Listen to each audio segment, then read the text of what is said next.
ये कहानी है एक जापानी फिल्म यूरी गोकोरो की, जो शायद अब तक की सबसे उलझी हुई और मानसिक रूप से झकझोर देने वाली फिल्म में से एक है। तो दोस्तों, आगे बढ़ने से पहले एक अनाउंसमेंट है। मूवी स्ट्राइव का ब्लॉग चैनल आ चुका है, जिसमें हम जल्द ही एक Q&A सेशन करने वाले हैं, जहां आपके सभी सवालों के जवाब मिलेंगे। तो जल्दी से डिस्क्रिप्शन बॉक्स में दिए हुए चैनल लिंक को क्लिक करें और व्लॉग के कमेंट सेक्शन में जाकर अपने सवाल लिखें। जल्द वहां मुलाकात होगी। तो आइए अब बढ़ते हैं कहानी की ओर। कहानी की शुरुआत होती है एक मासूम दिखने वाली छोटी लड़की से, मिसाको। लेकिन उसकी हरकतें चौंकाने वाली है। वो एक गुड़िया के अंदर बॉटल डाल देती है और खुशी खुशी देखती है कि कैसे लिक्विड उसके हर छेद से बाहर निकल रहा है। अजीब लगा, बिल्कुल, पर मिसाको के लिए ये सब कुछ सुकून देने वाला होता है। असल में वो एक मानसिक बीमारी से जूझ रही है। उसके अंदर भावनात्मक सुरक्षा की बेहद कमी है और जब तक वो किसी छेद को ना भर दे, उसे चैन नहीं मिलता। एक दिन उसे एक मेनहोल ढक्कन दिखता है जिसमें कई छेद होते हैं। उसका दिल तेजी से धड़कने लगता है। वो पास के कीड़े मकोड़े, छिपकली, जो कुछ भी उसे मिले, उठाकर उस छेद में डालने लगती है। लेकिन छोटे कीड़ों से उसके खालीपन को नहीं भर पाती। अब उसे कुछ बड़ा चाहिए। तभी एक लड़की आती है अपनी टोपी ढूंढते हुए। मिसाको टोपी लौटा देती है, लेकिन जैसे ही वो लड़की टोपी के अंदर जाती है, घबराकर नदी में गिर जाती है। मिसाको चुपचाप देखती रहती है, ना कोई डर, ना कोई मदद की कोशिश। और जैसे ही वो लड़की डूबकर शांत हो जाती है, मिसाको के चेहरे पर आता है एक गहरा सुकून, एक अजीब सी खुशी। उसी पल मिसाको समझती है दूसरों का दर्द और मौत ही है जो उसे सुकून देता है। समय बीतता गया, लेकिन वैसा सुख उसे फिर कभी नहीं मिला। वो रोज उसी डूबती हुई लड़की की याद में खोई रहती। एक दिन वो एक छोटे भाई बहन को गुजरते देखती है। हवा से छोटी बच्ची की टोपी एक नाले में गिर जाती है। तभी एक भला आदमी आता है और मेनहोल का भारी ढक्कन उठाकर बच्चे की मदद करता है। लेकिन ढक्कन भारी है और वही मौका है मिसाको के लिए। वो मदद का नाटक करती है और जैसे ही कोई नहीं देखता, वो वार कर देती है। उस भारी भरकम ढक्कन को छोड़ देती है। लड़का वही मर जाता है। मिसाको के चेहरे पर वही पुराना सुकून लौट आता है। ना कोई अफसोस, ना ही कोई पछतावा। 5 साल बीत जाते हैं। मिसाको किसी भी हुनर में ध्यान नहीं लगा पाती। इसीलिए वो एक कुकिंग क्लास ज्वाइन करती है, जहां उसकी मुलाकात होती है मित्सुको से, जो उससे भी ज्यादा टूटी हुई लड़की थी। मित्सुको के साथ स्कूल के कुछ लड़कों ने बुरा बर्ताव किया था। अब वो हर मर्द को राक्षस समझती है और कभी कभी तो अपनी कलाई तक काट लेती है। मानो दर्द ही उसका सुकून है। मिसाको को मात्सुका में खुद की परछाई नजर आती है। उसे लगता है ये दुनिया उनकी नहीं है। दोनों ही टूटी हुई आत्माएं हैं जिन्हें ये समाज कभी समझ नहीं सका। धीरे धीरे दोनों का रिश्ता गहरा होता जाता है। अब वो एक दूसरे के बिना अधूरे हैं और यही है उनकी अंधेरी, विचित्र और डरावनी कहानी की शुरुआत, जिसका हर मोड़ आपको हैरान कर देगा। मित्सुको और मिसाको अब एक दूसरे के जहन पर असर डालने लगी है। दोनों एक दूसरे के दर्द में उलझकर अब वो खुद एक दूसरे को तकलीफ देने लगी है। मित्सुका को खुद को नुकसान पहुंचाकर सुकून मिलता और मिसाको धीरे धीरे हर दिन थोड़ा थोड़ा करके उसे वो सुकून देती। कभी वो उसके हाथों की चमड़ी काटती, कभी बाजुओं की, तो कभी जांघों की। मिसाको जितना अधिक मित्सुका के बारे में जानती है, उतना ही अधिक वो उसे बचाने की तीव्र इच्छा महसूस करती है। उन्होंने एक खौफनाक वादा किया कि एक दूसरे के बिना कोई और उन्हें जख्म नहीं दे सकता, और उनकी विकृत मानसिकता दिन पर दिन गहराती जा रही है। उनके कुकिंग स्कूल के पास एक रेमन शॉप है, जहां का गंदा मालिक उन्हें हर बार तंग करता है। मित्सुको को बचाने के लिए मिसाको ने वो किया जो कोई सोच भी नहीं सकता। वो उस आदमी को एक सुनसान जगह पर ले गई और अचानक उसे ऊंचाई से नीचे धकेल दिया। वो आदमी लुढ़कता गया और वही दम तोड़ दिया। किसी ने कुछ नहीं देखा, ना कैमरे थे, ना कोई गवाह। मिसाको और मात्सुको ऐसे रहने लगे मानो कुछ हुआ ही ना हो। कुछ वक्त के लिए तो जैसे उनकी जिंदगी में सब ठीक चल रहा था। लेकिन एक दिन क्लास में मित्सुको अचानक गिर पड़ी। मिसाको को तब पता चला कि मित्सुको छुप छुप कर अपने आप को चोट पहुंचा रही है। मित्सुको बोली, तुम्हारे दिए जख्म अब असर नहीं करते, बहुत हल्के हैं।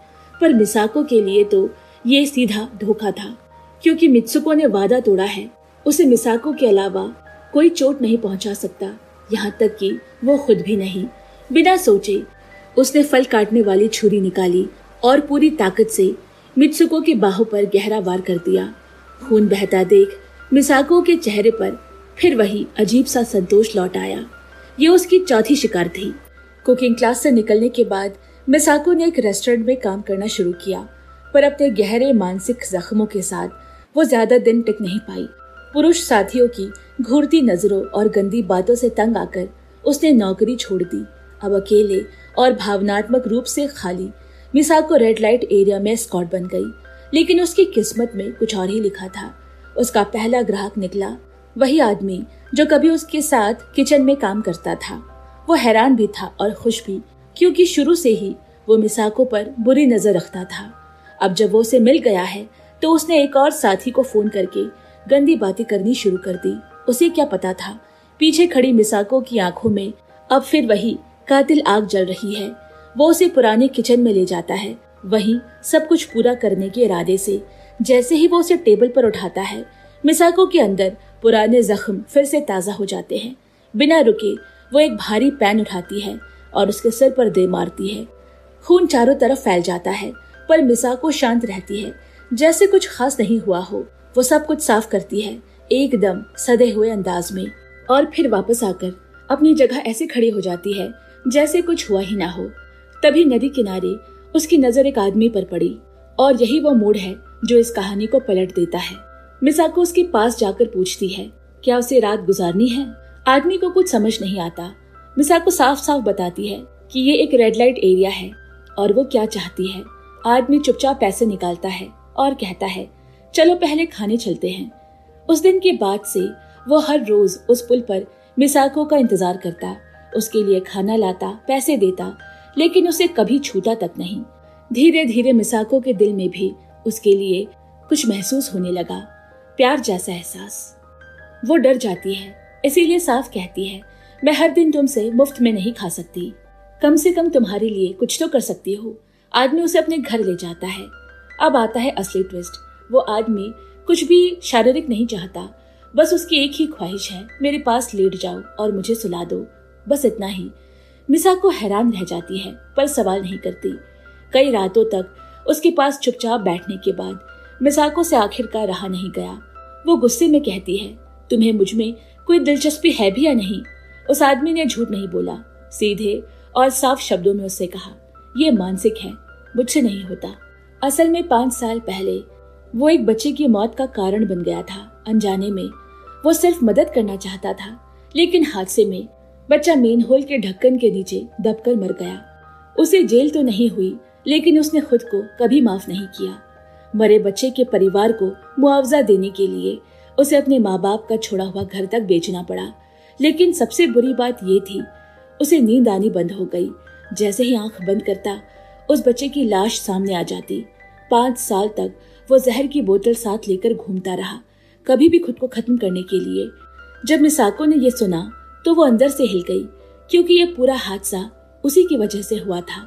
जिंदगी में पहली बार मिसाको को सच्चा पछतावा महसूस हुआ, लेकिन वो कुछ कहती उससे पहले ही उसे उल्टियां आने लगी और वो भागकर बाथरूम चली गई।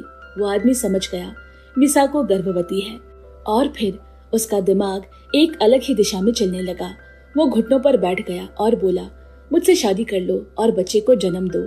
उसका मानना था कि किसी और के बच्चे को पालना शायद उसकी टूटी आत्मा को एक नया जीवन दे सकता है। मिसाको, जिसकी सोच हमेशा अनोखी रही थी, बिना किसी सवाल के मान गई। वो शादी कर लेते हैं। कुछ महीनों बाद एक बच्चा होता है, प्यारा सा बेटा। बच्चे के साथ जीवन शुरू हुआ और कुछ अजीब होने लगा। दोनों की टूटी हुई मानसिक हालत धीरे धीरे सुधरने लगी। मिसाको की हत्या की आदत अब खत्म हो गई। उसे लगा परिवार का प्यार ही उसका असली इलाज है। वो आदमी भी अपने अपराध बोझ से बाहर आने लगा। वो सालों बाद सच्ची खुशी महसूस कर रहा था, पर यह सुकून ज्यादा दिनों तक नहीं टिकता। एक दिन उसका पुराना किचन वाला साथी उसे ढूंढ निकालता है। उसे पता होता है कि मिसाको ने उस शेफ की हत्या कर दी है।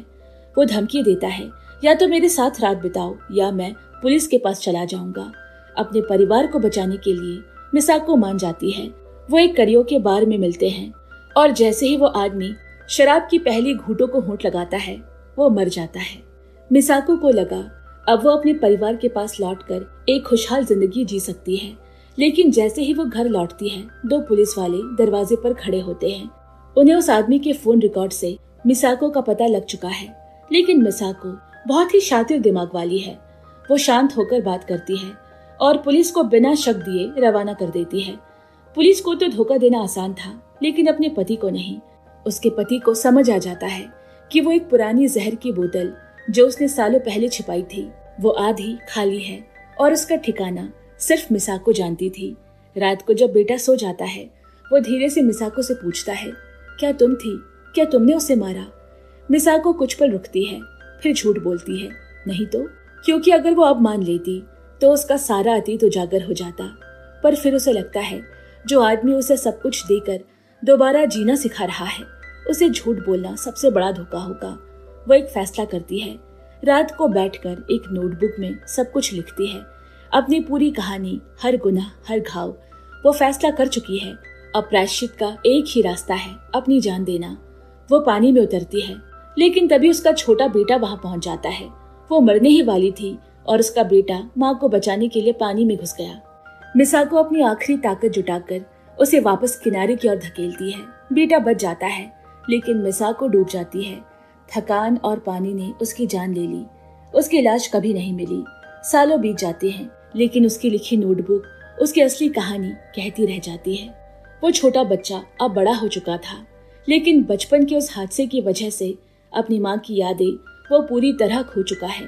फिर एक दिन उसे एक पुरानी नोटबुक मिली। उसमें थी एक के बाद एक हत्याओं की कहानी। वो पूरी तरह टूट गया।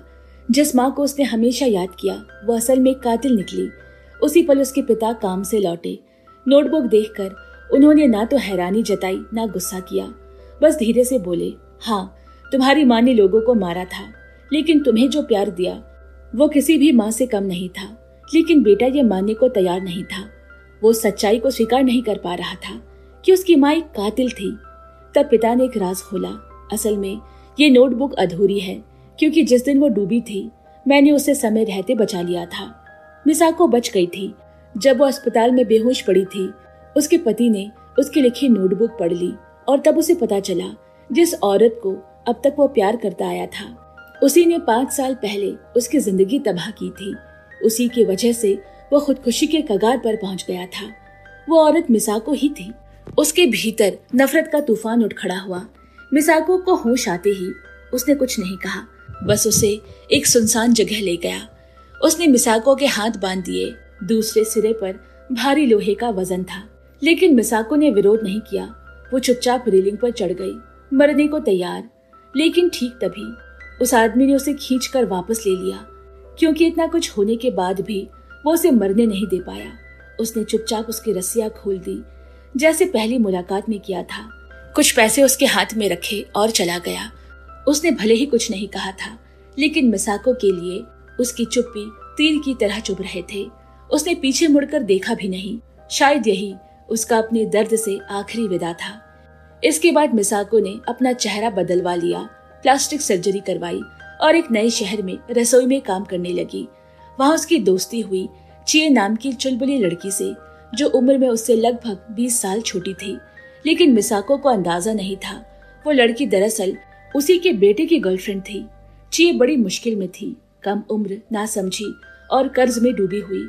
गलत लोगों से उधार लेकर वो एक ऐसे जाल में फंस गई थी जहां जबरदस्ती एडल्ट फिल्मों में धकेला जाता है। जब मिसाको को ये पता चला तो वो चुप नहीं रह सकी। वो अपने बेटे से मिली, खुद को चिए का रिश्तेदार बताया और सब सच बता दिया। बेटा अब बबूला हो गया। उसे चिए के अतीत से कोई फर्क नहीं पड़ा। अब वो बस बदलना चाहता है।